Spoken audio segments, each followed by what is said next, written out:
네, 여러분 안녕하세요. 저는 IBCEPT에서 영어 과목들을 담당하고 있는 최주용이라고 합니다.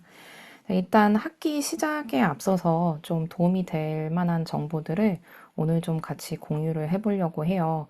그래서 학기 시작에 앞서 일단 다들 과목은 어느 정도 결정을 했겠지만 뭐 변동할 수 있는, 변경할 수 있는 기간이 있기는 하니 릿과 랭릿의 차이에 대해서 잠깐만 말씀드리고 그 다음에 한 2주에서 4주 사이가 너무 중요해요. 그 앞으로의 점수를 결정하는데도 너무 결정적인 역할을 하고 아니 첫인상을 만드는 것의 중요성 어떻게 만들어 가야 될까를 좀 얘기를 해보고 릿과 랭릿으로 나눠서 좀 과목별 주의점 얘기한 다음에 아무래도 체드윅에는 랭릿 교사들이 훨씬 더 많잖아요. 그래서 랭릿 교사들의 특징에 대해서 좀 얘기를 해보도록 할게요.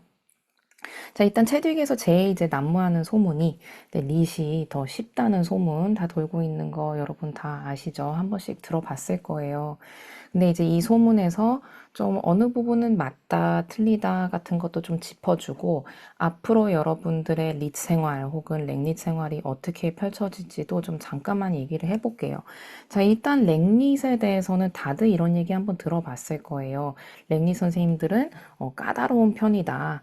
까다로운데 반해 릿 선생님들은 점수를 후하게 주신다. 그래서 어, 동일한 실력인 것 같은데 왠지 랭릿에서는 점수가 너무 안 나오는데 릿에서는 7을 막 주더라. 그런 소문이 있어요. 근데 지금 현재 릿을 가르치시는 선생님이 예전에는 오랫동안 랭릿을 가르쳤었어요.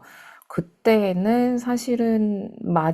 그러니까 제가 봐도 깜짝깜짝 놀랄 정도로 별다른 기준점이 없거나 아니면은 아주 최소한의 기준들만 맞춰도 7을 굉장히 후하게 주시는 분이긴 했습니다. 그런데 이분이 릿으로 옮겨가면서는 그런 똑같은 습성을 보이신다고 보기는 굉장히 어려워요. 그래서 여러분들이 이 소문이 돌 때는 반드시 뭐를 판단해 보셔야 되냐면 누가 그렇게 치를 받는지를 좀 꼼꼼하게 따져볼 필요가 있습니다.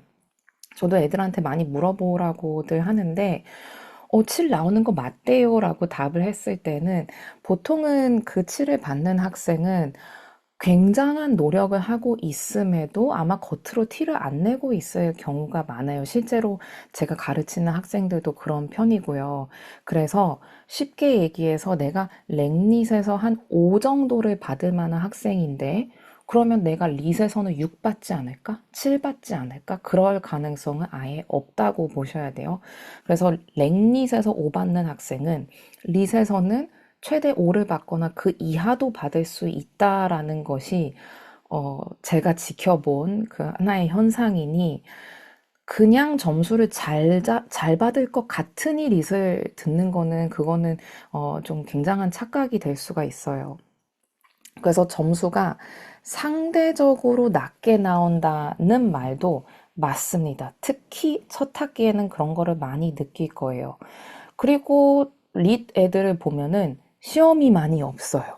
이것도 사실입니다. 시험이 거의 없다시피 해요. 실제로 첫 학기에는 시험이 아예 없었죠. 근데 나중에 이제 릿 과목에 대해서 더 자세히 얘기할 때 말씀드리겠지만 시험이 없는 대신에 그 학생들은 매 순간순간이 평가라고 봐도 과언이 아니고 대신에 랭릿은 딱딱 정해져 있는 시험들을 볼 뿐입니다. 그래서 거리를 두고 봤을 때는 랭릿 학생들은 매번 시험 보는 것 같은데 릿 학생들은 하는 게 없다라고 느껴질 수가 있죠. 그 다음에 난도가 높다. 랭릿이 오히려 어렵다. 근데 릿이 난도가 낮다라고 착각하시는 학생들도 좀 있어요.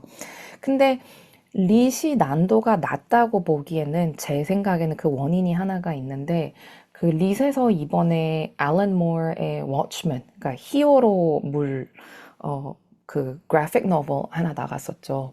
리드들은 만화책이나 나가던데 히어로물이던데 그런 건 되게 쉬운 거 아닌가라고 생각하는 학생들이 좀 있었을 것 같아요. 근데 사실은 앨런 모어의 작품들은 뭐 V for Vendetta도 있고 The Watchmen도 있지만 사실 굉장히 철학적인 작품이고 실제로 그 작품을 다루면서 릿반에서 논의되는 얘기들은 상당한 수준의 이야기들이에요. 분석 실력들도 다들 상당하고요.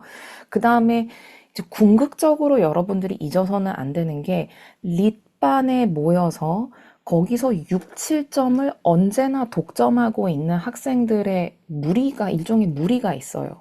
그 부류는 거의 정해지다시피 합니다. 근데 그 학생들의 일상을 보면은 거의 다 어문계열, 인문학계열 수업들만 HL로 듣고 있고, 실제로 전공도 그쪽으로 진학을 고려를 하고 있고, 내지는 아예 그렇게 마음을 정했고, 아주 어렸을 때부터 그런 과목군에 관심을 가져왔고, 끊임없이 매진해왔던 학생들이에요.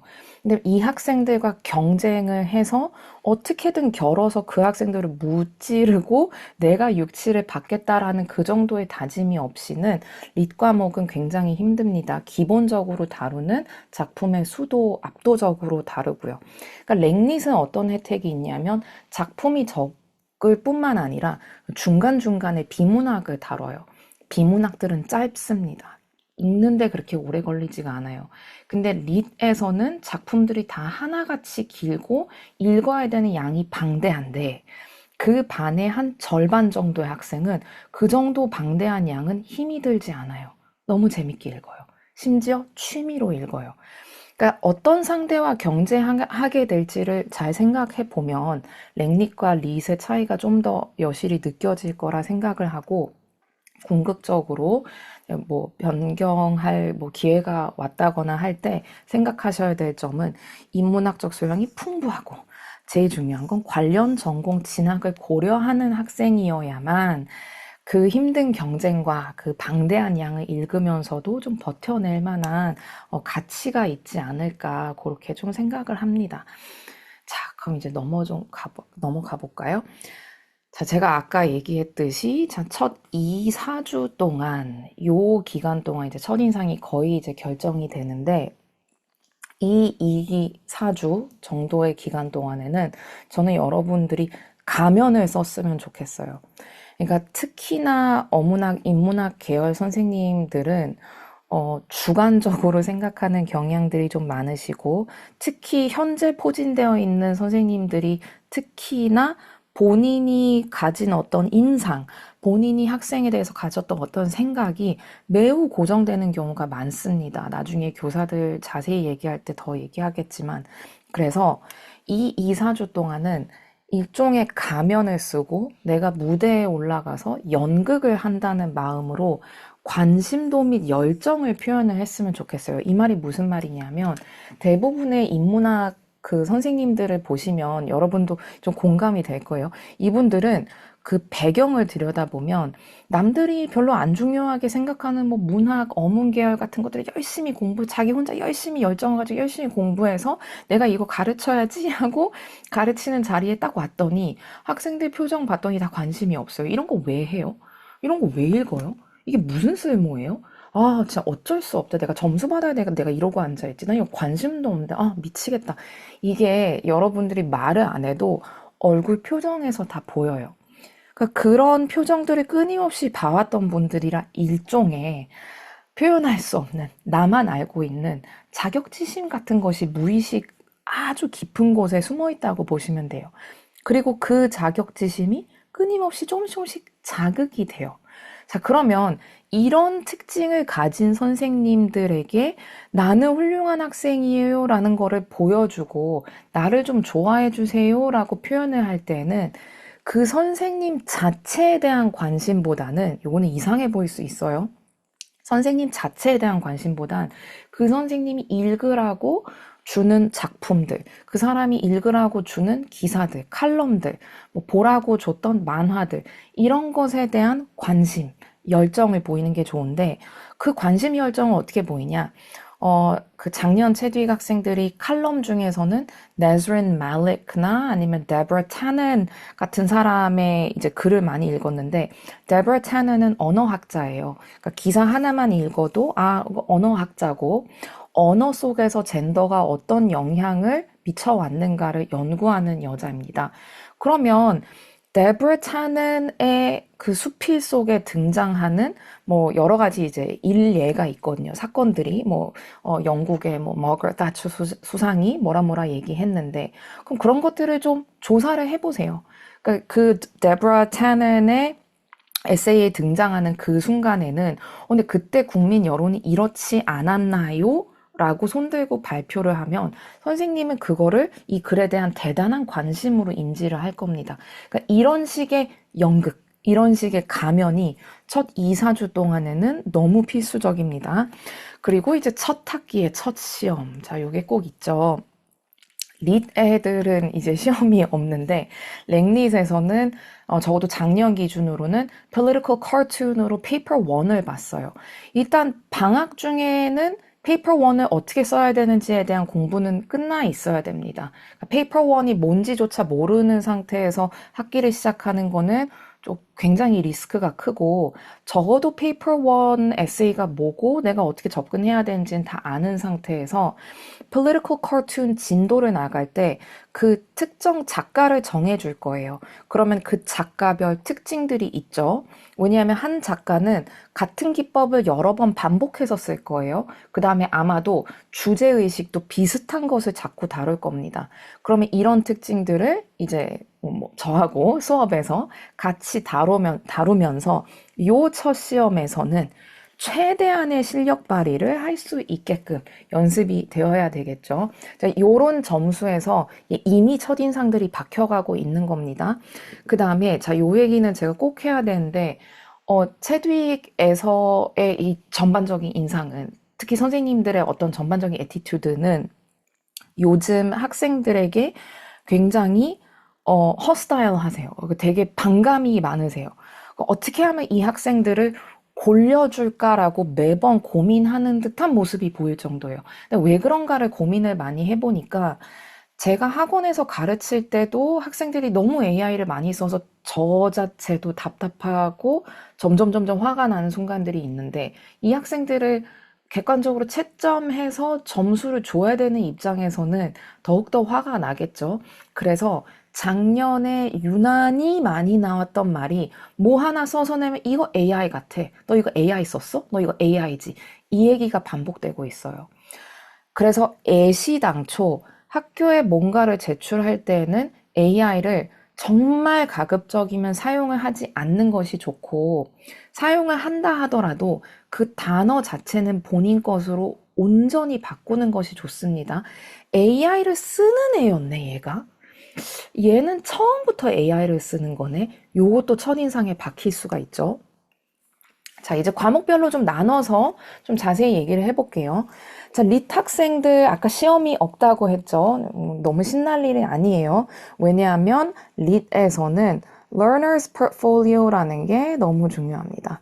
Learner's Portfolio는 뭐 대단한 건 아니고 결국에는 선생님께서 구글 도큐멘트 하나 만들어 주실 거예요. 구글 도큐멘트 안에 매 수업 하나마다 그 타스크를 주고 일종의 숙제 같은 거를 내주는 경우도 굉장히 많아요. 그러면 그게 구글 도큐멘트에 하나하나 차곡차곡 쌓입니다.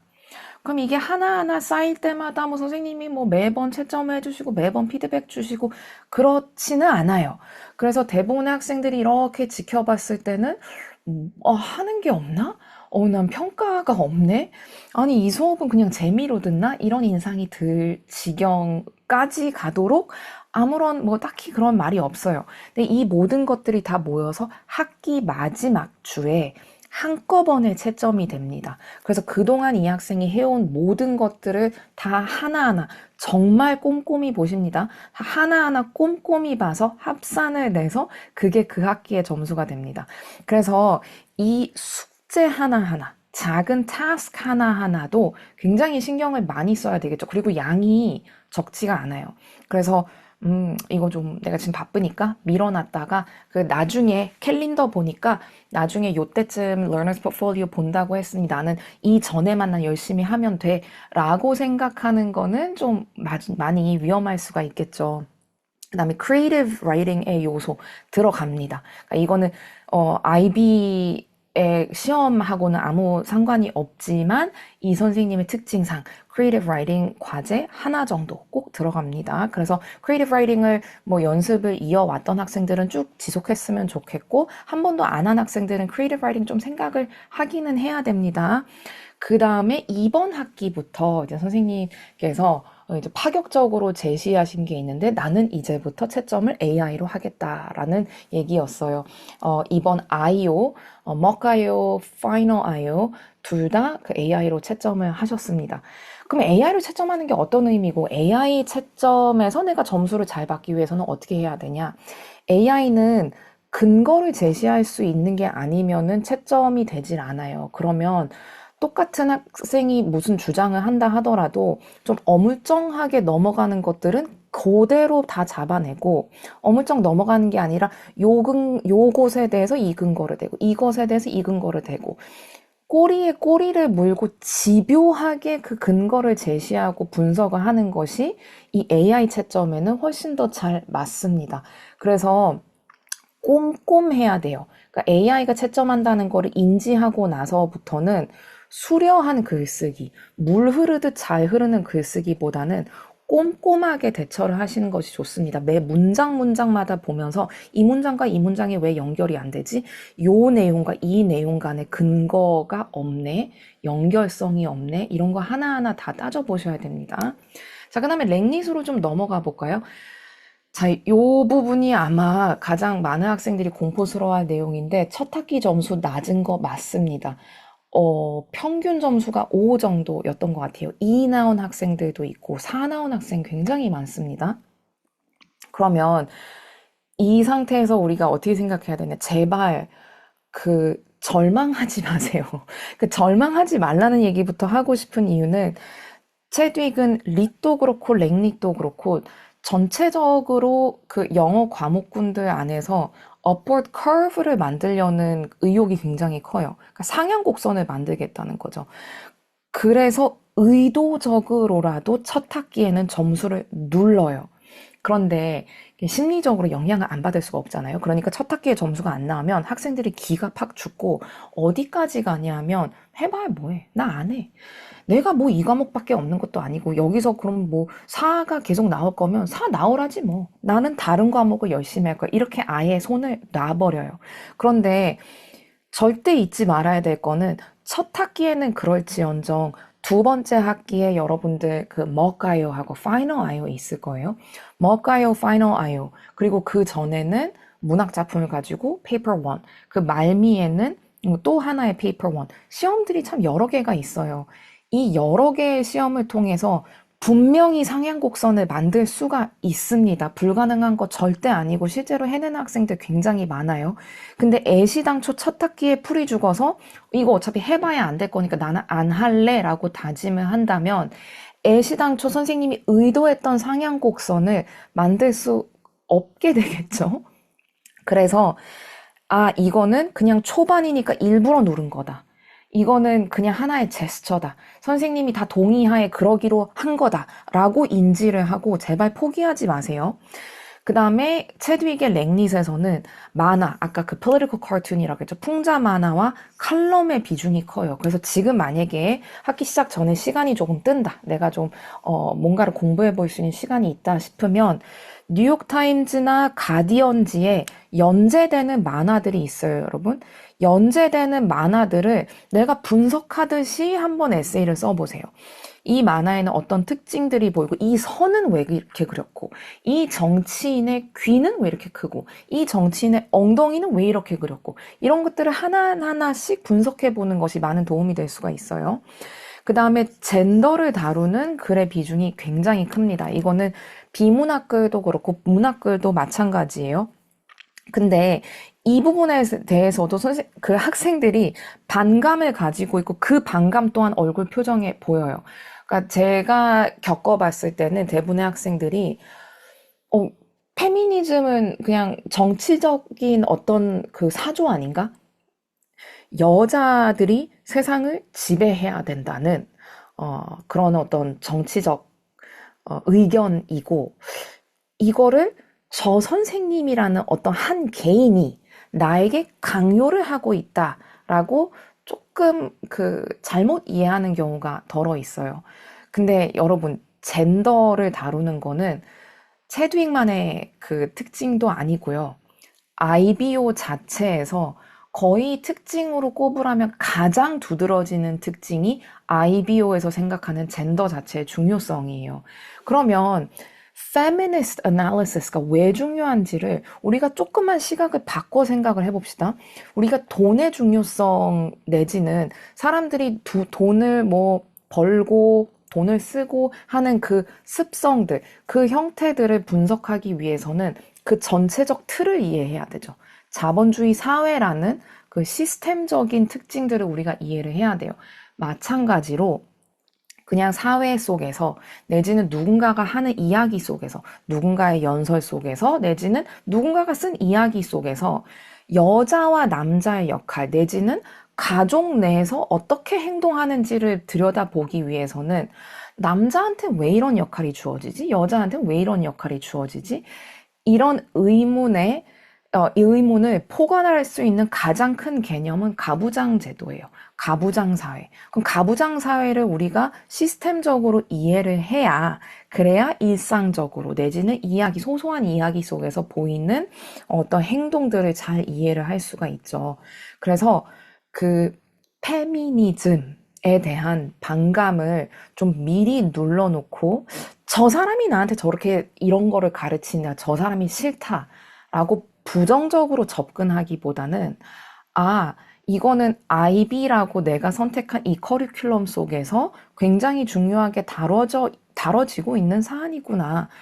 뭐, 분석할 가치가 있구나. 이 정도로 좀 가볍게 받아들이는 것이 어떨까 합니다. 마음이 좀 더 편하겠죠? 자, 마지막으로 각각의 교사들에 대해서 좀 얘기를 해볼 텐데, 공개적인 자리니까 선생님들의 성함은 딱히 거론을 하지 않을 거예요. 근데 대충 이제 보면은 누군지 알 겁니다. 자, Teacher A 같은 경우 수업 일정 공유가 가장 빠릅니다. 그리고 제가 생각했을 때는 그 어떤 평판 같은 것들이 지금 현재 랭리스 가르치고 계시는 세 분 중에서는 가장 그나마 호의적일 거예요. 근데 이분은 학생들이 에세이를 쓸 때 그럴싸한, 우리가 소위 academic한 expression이라고 부르죠. 이 그럴싸한 표현을 대단히 선호합니다. 그래서 분석을 하는 거를 넘어서서 그 분석에 쓰이는 표현 하나하나가 그분이 좋아하시는 표현들이 있다는 걸 느끼게 될 거예요.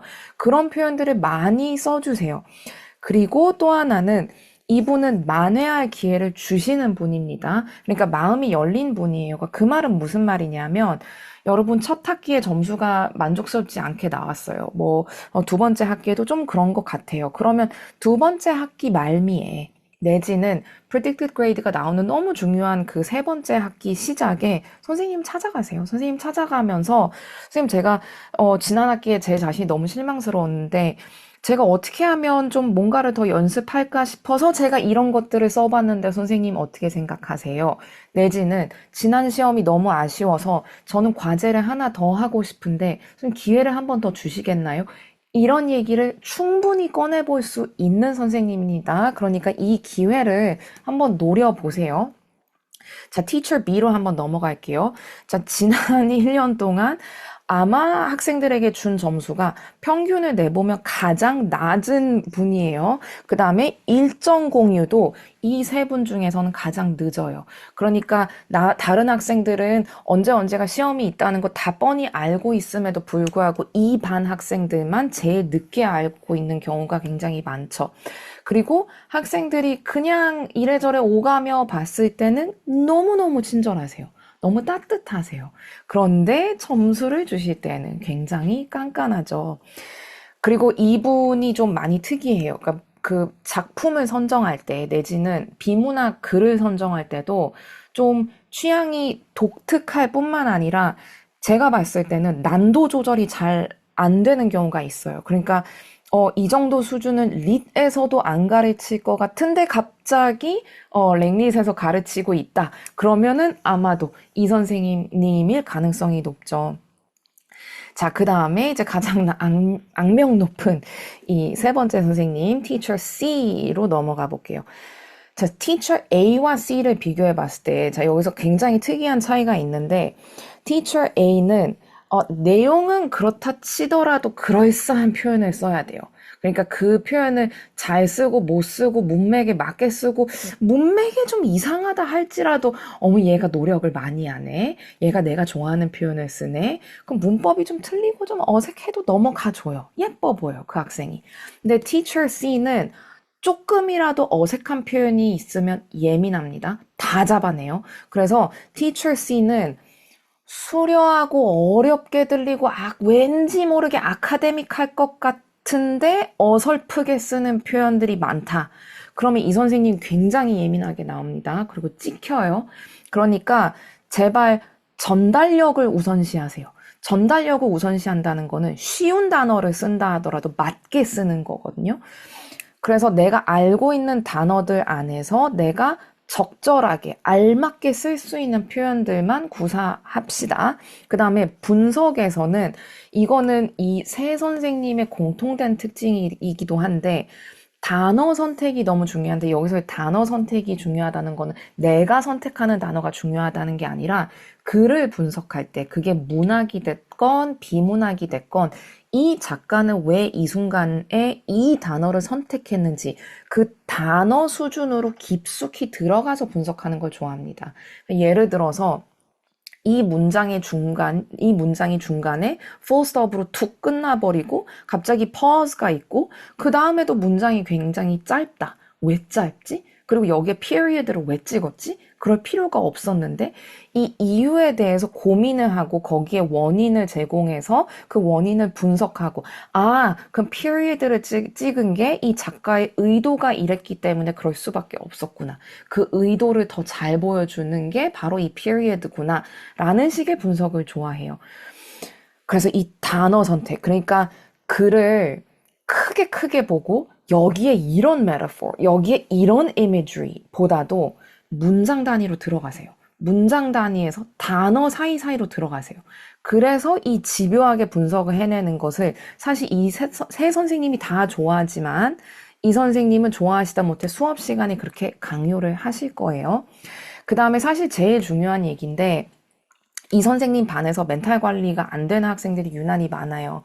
근데 이 선생님을 다루는 데 있어서 제가 생각했을 때 가장 중요한 원칙은 쫄지 마세요.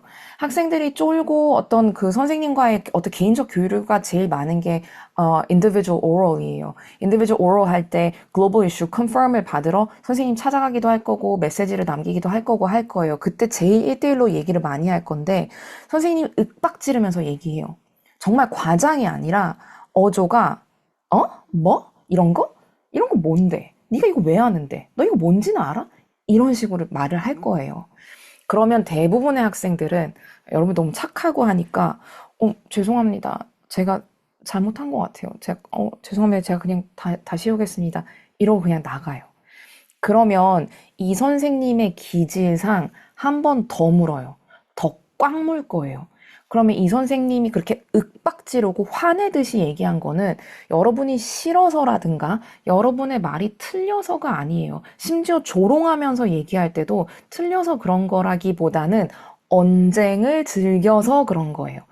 그러면 그런 식으로 말을 했다는 거는 자, 너 한 판 뛰어볼래? 한 판 떠? 맞다이 가자 오케이 이러는 시도이기 때문에 쫄지 말고 톤을 맞춰주세요. 이게 뭔데? 이게 무슨 뜻인데? 하면 그 톤을 조금 맞추세요. 아니, 제가 이걸 읽고 이렇게 생각해서 여기 근거가 있고, 이거를 뒷받침해서 제가 이렇게 하려고 하는데 이게 안 돼요? 이런 식으로 한번 맞장구를 쳐줘 보세요. 그러면 이 선생님 되게 아무렇지도 않다는 듯이 말 되네. 그래, 좋네. 네 맘대로 해. 이러고 보낼 거예요. 근데 여기까지 안 가본 학생들은 첫 판부터 굉장히 쫄아요. 근데 그 쪼는 모습을 보이면 선생님 그 다음번에 말 걸 때는 더 세게 할 거예요. 그리고 이 선생님한테 유난히 예쁨을 받고 이 선생님과 잘 지내는 학생들을 보면은 대체로 싸우는 것처럼 보이는데 거기서 여러분들이 포착하셔야 될 게 바로 뭐냐면 언쟁을 즐기는 거예요. 언쟁을 싸움이라 생각하지 않고 그냥 다소 격한 디스커션이라고 생각하는 분이기 때문에 제발 여러분 주장을 피력할 때 특히 글로벌 이슈를 얘기하고 내가 무슨 엑스트랙트를 선택하고 이런 얘기를 나눌 때에는 충분한 근거, 내 말을 충분히 피력할 만한 준비를 해가시고 세게 얘기하세요. 세게. 어조를 맞추세요. 그 선생님이 유난히 어조가 강하다. 그러면 나도 거기에 그러니까 상응하는 건 아니지만 너무 쫄고 예를 들어 죄송하다. 다시 해오겠다. 팍 꼬리 내리고 다시 올게요. 이러고 도망가지는 말라는 얘기죠. 자, 그러면 여기까지의 내용이 여러분들 그 랭릿 그리고 릿에 도움이 많이 됐으면 좋겠고 우리는 수업 때 또 만나는 걸로 할게요. 네, 들어주셔서 감사합니다.